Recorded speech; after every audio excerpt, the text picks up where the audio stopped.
welcome to another TerranScapes video.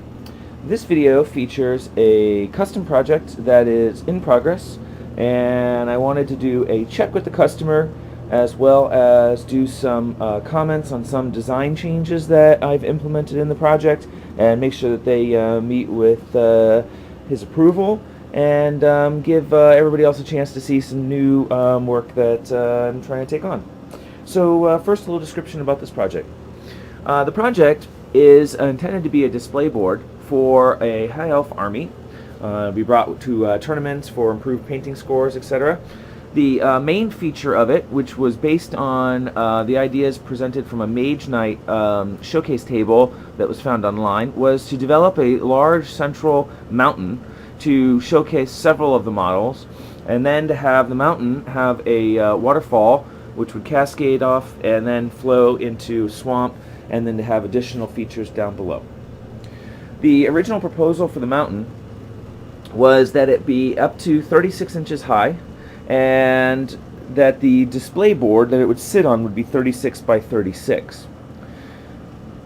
It should house 2 units of archers, 10 man strong, 2 bolt throwers which sit on 40 mil round bases, and to have a position for a character.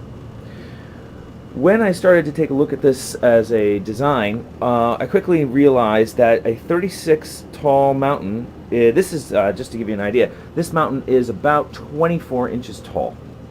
Alright, I think it's just an inch or 2 under, actually. It might be an inch under. 36 inches adds a whole nother foot to that height, and that also would increase the overall base width, because a mountain has to have at least some semblance of a taper to give the impression of being a natural landform. Now, what I did as a compromise in the design was, by shrinking its height a little bit, I could keep its base to a relatively smaller area. This base is still 24 inches by 24. This is roughly a 24-inch round base, as it's sitting on 24 by 24 square. So it's quite large, and if it were to be even taller, it would take up so much of a proportion of the base that you might start to have trouble finding space to display miniatures in the resulting area. It did end up with a slightly steeper back than I had originally intended, but because, give you a little profile here, but because I really wanted to have a terraced effect. Well, first of all, I need a terraced effect for the waterfall. If I'm going to have it flow and then cascade and then flow and cascade, I need that terraced stepped in the front, and also needed some steps, some platforms to be able to place miniatures on it. So that needed some sort of a tapered front, and then that meant that I had to sacrifice some of the angle in the back. So I decided to go for a sort of weathered limestone, although it's not sedimentary really in appearance, sort of a heavily eroded back that undercut, which would provide a flatter back, which would give me the room in the front to do this tapering.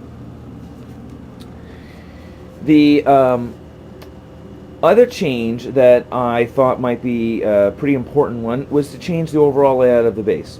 The intention of the base was to be 36 by 36, as I mentioned before, and to have the waterfall pour into a river, which would then flow into a swamp, which would then have a forest in the front. Now, the intention of the display board was to view it from the front as this, and my first concern began once I started to lay this out, is that the forest in the front here is going to block your view of all the miniatures behind it.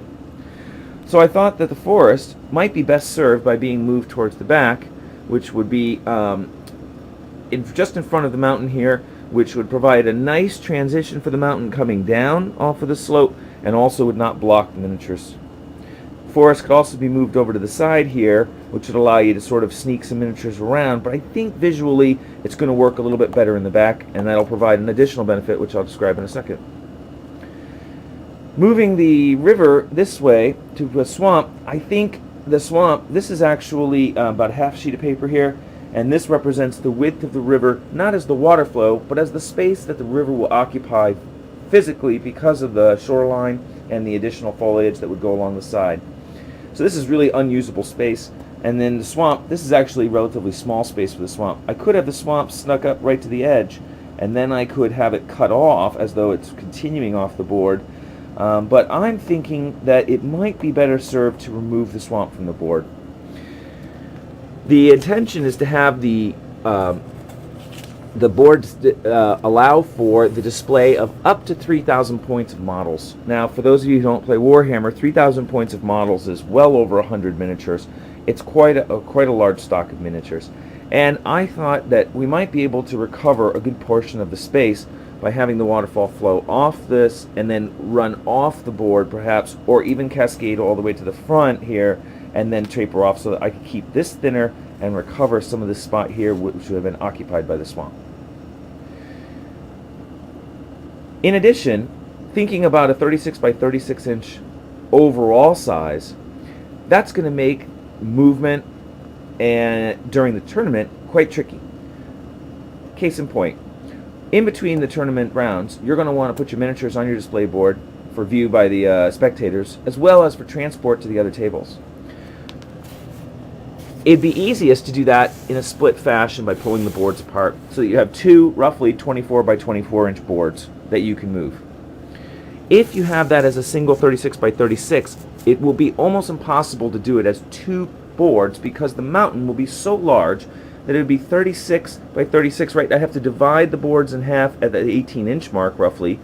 Granted, it doesn't have to be 50-50 symmetrical, but you get the idea, is that even at 20 inches, this would still be overlapping it.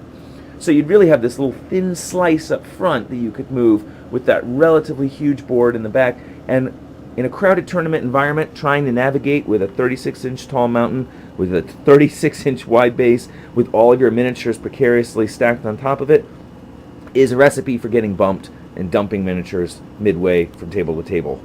So by separating the boards and keeping them at a 24 inch by 24 inch size, you're able to better able to navigate those corners, to move your miniatures around. And in fact, you could even take this board, which is what I've done at some tournaments, and I just set it right underneath the table, and then that way, as models are removed from the game, I place them right back on the display board, so at the end of the round I can pick up the display board and move with it. So, changing the dimensions from 36 to 36, what I've opted for here is roughly a 24 by 48 alignment. It does make it a little bit longer in the front, but it does provide you with the flexibility of actually displaying this in a variety of ways. Should the table be overly crowded for that kind of a depth, or perhaps you're not able to actually stack something straight back 48 inches or 36 inches, you could line up the two boards together side by side, and then you could display your miniatures that way as well. Again, by having the forest in the back here, it gives you some flexibility in order to arrange it in a variety of ways, where you could twist it and then put the forest in the back, forest in the front. You could do a variety of layouts that way. It's going to provide a lot more flexibility in that sort of a layout. So the main checks in terms of customer response that I'm looking for here is, first of all, are the design changes that I've made, do they make sense for you? Is that going to be acceptable in terms of the mountain's layout, in terms of the board dimensions, in terms of removing the swamp, and in moving the forest?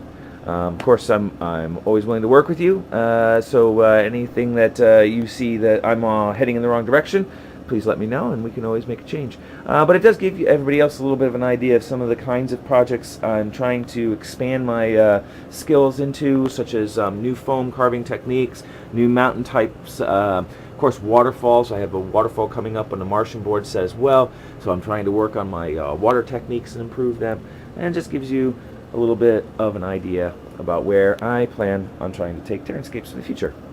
Thanks for watching, and of course, if you want to see any finished photos of this set once it gets completed, of course I'll put up another video of it when it's done, but you can always visit TerranScapes.com and you can see the completed set there when it is available.